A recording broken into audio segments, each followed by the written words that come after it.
Hello, everyone. We are at the 6th International Congress on Vegetarian Nutrition in California, near Los Angeles. And it's a very exciting event with over 800 professionals and scientists interested in vegetarian nutrition.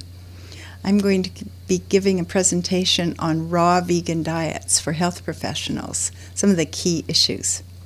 So what we'll be looking at is, first of all, a few nutrients.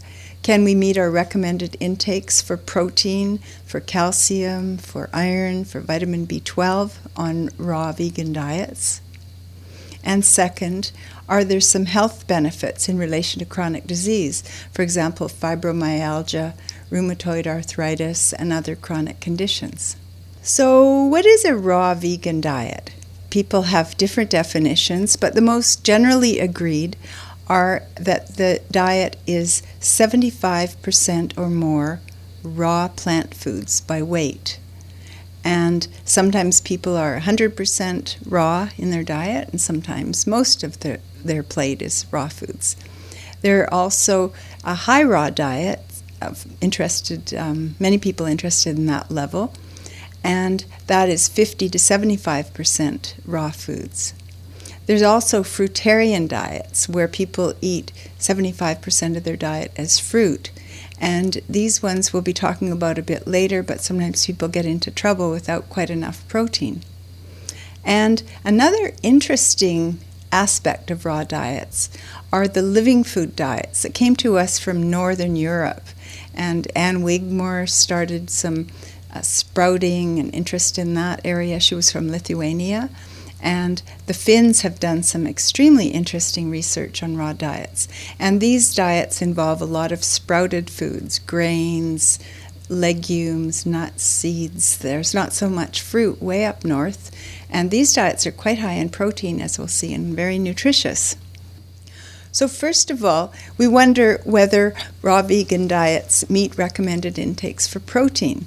And if we look at the ideals that are recommended, the levels that we want are 0.8 grams per kilogram body weight of protein, 0.8 grams of protein, or at the recent New Zealand conference on protein, 0.83 grams. But when we're looking at vegan diets, we consider it should be about 0.9 grams, and some of the more recent findings are that for seniors we should have about 1 gram of protein per kilogram body weight.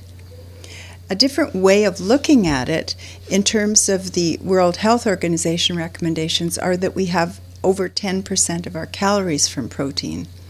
And here we find, for example, that the raw vegan intakes have quite a range, but often on the low side for some groups. If we look at some of the big studies that have been done, there have been studies in the United States, in Germany, and in Finland particularly, with large and small groups, particularly small groups. But the American and German studies show that many times the vegan intakes are quite low. We will typically need about 50 to 70 grams of protein for an adult, and often they're on the low side, 37, 39 grams of protein, and certainly not above 50 on average. And we also find that they're less than the World Health Organization recommendation that 10% of our calories come from protein. And even the calories are low, so 10% of that low-calorie diet isn't so good. We also find, in contrast, that the Finnish diets that were high in these sprouted grains, legumes, nuts, seeds, they're excellent, and they're right within the recommended range. In the German studies that were quite low, many people were on fruitarian diets, and the women, for example, 1 in 4 lost their menstrual period or had disturbances in it, indicating that the protein and iron levels were probably low, and zinc too in many cases. So the Finnish ones worked a lot better. If we look at what kinds of foods have protein, certainly animal products are often thought of as the protein foods, but plant foods can have easily the same percentage calories from protein. But we often need to eat quite a large amount of these plant foods, great big salads, to get the same amount of calories. But then they'll deliver plenty of protein. And so we find the same range, like 20 to 40% calories from protein. Grains can be very helpful because they're a little more compact, and the nuts and seeds, they'll deliver more calories and they have decent protein intakes. What is low is the fruits, with only 1 to 10% of their calories from protein. So that's where people get in trouble, especially when caloric intakes are low. Then I'm showing here a raw food diet that meets the adult recommended intakes, just so you can see what it looks like, because sometimes people wonder, well, what on earth are people eating when it is nutritionally adequate? And we find, for example, that somebody might have a smoothie for breakfast with lots of fruit, their favorite fruits, just lovely, light, but to have the increased calcium and protein, they'll want a great big handful of greens like kale, and that's one of the low oxalate greens with high calcium availability. And there's also a vitamin B12 supplement you can see circled. Now, during the lunchtime and through the day, this is a very simple day where you're kind of eating simple food so you can see what's in there rather than prepared things, but there are a lot of pea pods, legumes. So these are raw legumes, a good way to eat that. You could have sprouted lentils or another type of raw legume, or sprouted mung beans, but here we have the pea pods. And then for calcium, we have iron, we have oranges and figs, and then we have some nuts and seeds. There's some walnuts for omega-3 fatty acids, seeds for zinc. And then for supper, what somebody could have is a blended soup with kale and apples in it, and a great big salad or some raw veggies and a tahini dressing, so a little bit more seeds. A lot of green in this picture, you'll see. Now, how much nutrition does this deliver? We find that it has 1,657 calories. So that's low for a lot of people. Some people could add plenty more food than that. Some who want to lose weight would just stay at that level. 62 grams of protein, so that's quite respectable with all those greens. 1090 calcium, 27 iron, 10 zinc, and some omega-3 fatty acids to meet recommended intakes, and the vitamin B12 from the supplement. Then if we look at, for example, a high raw menu, here's something from my co-author Brenda Davis.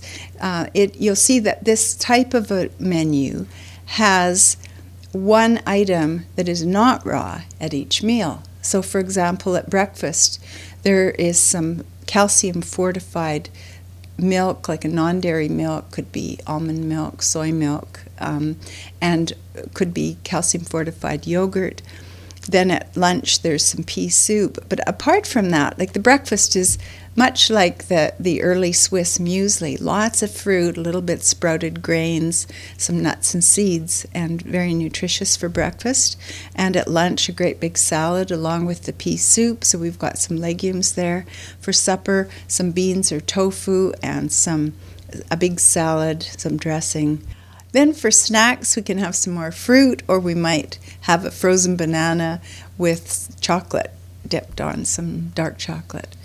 And so this is a high raw whole foods menu, and we'll see what this delivers. Well, here's my co-author Brenda Davis on our book Becoming Raw at the age of 53. She just had some pictures taken, and this nutritious menu that we just saw has 2,000 calories and designed for somebody who it keeps fit, does some exercise, 67 grams of protein, calcium 1,200 milligrams, 20 of iron, and it meets the recommended intake for vitamins and minerals. And there is some sources of B12, vitamin D, get out in the sun a bit, or take a supplement, and iodine. So this has also abundant antioxidants and phytochemicals. Now, with the raw food movement, one of the challenges I found is that there are many unfounded beliefs about vitamin B12, and it's really important that people get a reliable source of vitamin B12, and especially in pregnancy or in lactation. But, actually, a raw food diet is not entirely appropriate for pregnancy or lactation. It's better to have some raw foods, but some cooked foods as well, just for the nutrient density. But some of the raw vegan studies will show that people who do not include supplements or fortified foods are low in their vitamin B12 levels and have about 25 to 50% of the recommended levels. And this can really get them into trouble in terms of health. So what we want to have is about 4 micrograms per day if you're using fortified foods. These are not so common in Europe, more common in North America. And what is very reliable is to take a supplement. And supplements typically have about 25 micrograms of vitamin B12, or 1,000 micrograms twice a week would be all right. So either a daily supplement of B12 or two supplements a week. Then looking at the raw and high raw diets and chronic disease, some of the interesting findings are that there's risk reduction for fibromyalgia, for rheumatoid arthritis, and for overweight and obesity. And this has been shown in a number of studies. And there's suggestive evidence that these diets could be raw or high raw, help with reducing risk of cardiovascular disease, of type 2 diabetes, and of cancer. Just limited evidence there. So when we look first of all at rheumatoid arthritis, the studies that were done were from Finland, were very interesting. And people went on raw vegan diets, and they also left out gluten-containing foods, so wheat and the different grains that have gluten. They left out oranges and citrus. They left out the nightshades, so that's the potatoes, tomatoes, eggplant. That's in the tobacco family, those plants. And they found that they started feeling better. Many of the people, not everyone in the study, but some of them clearly responded to this raw vegan diet. And they had less stiffness, less joint pain. There were lab markers of improvement. And their fecal flora changed. That's a little bacteria in their intestines. And lower cholesterol, better antioxidant status. Then, if they went back on their original diet, symptoms came back. So for many of the people, this was a very positive situation, and they stayed with it. They didn't go back on their earlier diet. For fibromyalgia, a very similar experience happened for those who had this condition. It didn't work for everybody, but they went on raw vegan diets that were gluten-free, no citrus, no nightshades, and in many cases their pain disappeared or diminished considerably, and after a while they were quite happy with the diet and stayed on it. And again, there was a considerable reduction in symptoms for some of the people. And these studies were done in the United States and in Finland. Then if they went back on their earlier diet that contained gluten or dairy, symptoms returned. And it wasn't always the same trigger food for everyone, but certain foods caused problems for the different people. The advantages of these diets seem to be linked to the fact that plant foods are very high in anti-inflammatory compounds and antioxidants. They're low in inflammatory compounds and oxidants. They support these really friendly flora, bacteria in our intestines that keep us healthy. And, of course, you've got some of the culprits for food sensitivities eliminated. There's generally weight loss, which can diminish the weight on people's joints. And these same factors that we just listed can also help us with the reduced risk of other chronic diseases.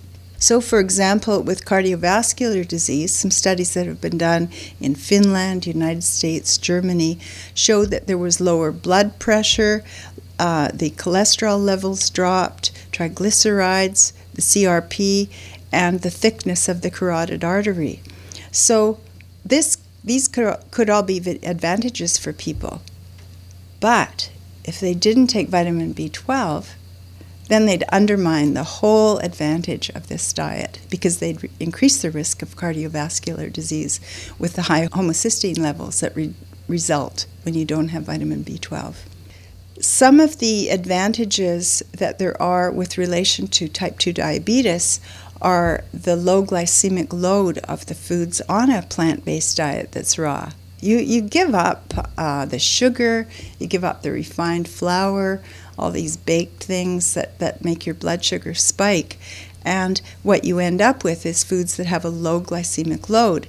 And so people on raw diets seem to have favorable fasting glucose and insulin sensitivity.